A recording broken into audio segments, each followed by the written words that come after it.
দর্শক, কি অবস্থা? সবাই কেমন আছেন? আপনারা সবাই জানেন যে পদ্মা সেতুর উপর দাঁড়ানো নিষেধ, কিন্তু আমি এই মুহূর্তে পদ্মা সেতুর উপরে আছি, দেখতে পাচ্ছেন। কারণ আমার বাইকের পিছে একটা হেলমেট ছিল, হেলমেটটা পড়ে গেছে। এখনো ভালো আছে কিনা আমি জানি না। ওই যে হেলমেটটা দেখা যাচ্ছে অনেক দূরে, হয়তো জুম করলে দেখতে পারবেন। আমি হেলমেটটা আনতে যাচ্ছি, কি অবস্থা বলতে পারি না। যদিও পদ্মা সেতুর উপর থেকে গাড়ির স্পিড খুব ছিল, 85-90-এর মতো ছিল। ওটা পিছনে ওখান থেকে পড়ে গেছে। এখন ওইটার কি অবস্থা, কত দূর আমি জানি না। হয়তো গাড়ির চাকা উঠে যদি যায় তাহলে এটা ভেঙে যাবে। তো অনেক দূর, আমার গাড়ির স্পিড অনেক ছিল, তো যার কারণে আমি গাড়ি অনেক সামনে চলে গেছে। সেই কারণে আপনাকে একটু ঝুম করে দেখাই।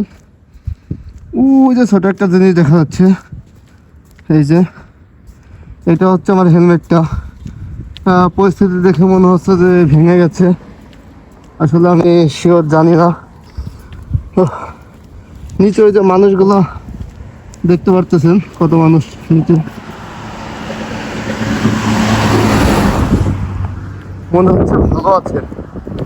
ওই যে একটা বাস চলে যাচ্ছে, মাঝখান দিয়ে গেছে।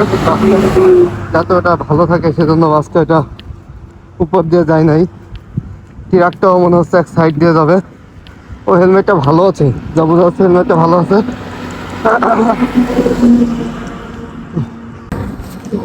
এই যে দর্শক, আমরা এখন পদ্মা সেতুর উপরে, হেলমেটটা কাছাকাছি চলে এসেছি। হেলমেটটা এখনো ভালো আছে। এটা যদিও আমার গাড়ি থেকে ছুটে পড়ে গেছিল, আমি হেলমেটটা নেওয়ার জন্য এত দূর পর্যন্ত এসেছিলাম। এখন আমি পদ্মা সেতুর উপর দিয়ে যাচ্ছি। দেখতে আমার গাড়িটা মোটামুটি সামনে আমি রেখে এসেছি। দেখতে পাচ্ছেন আমি পদ্মা সেতুর উপরে।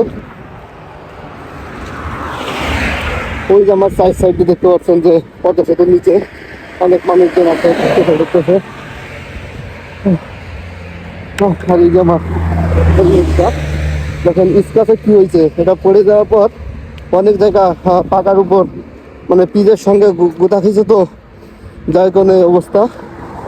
তো হেলমেটটা যে এখনো ভালো আছে, আলহামদুলিল্লাহ। যা হোক, না হলে এটা ভেঙে গেলে আরেকটা কিনা লাগতো।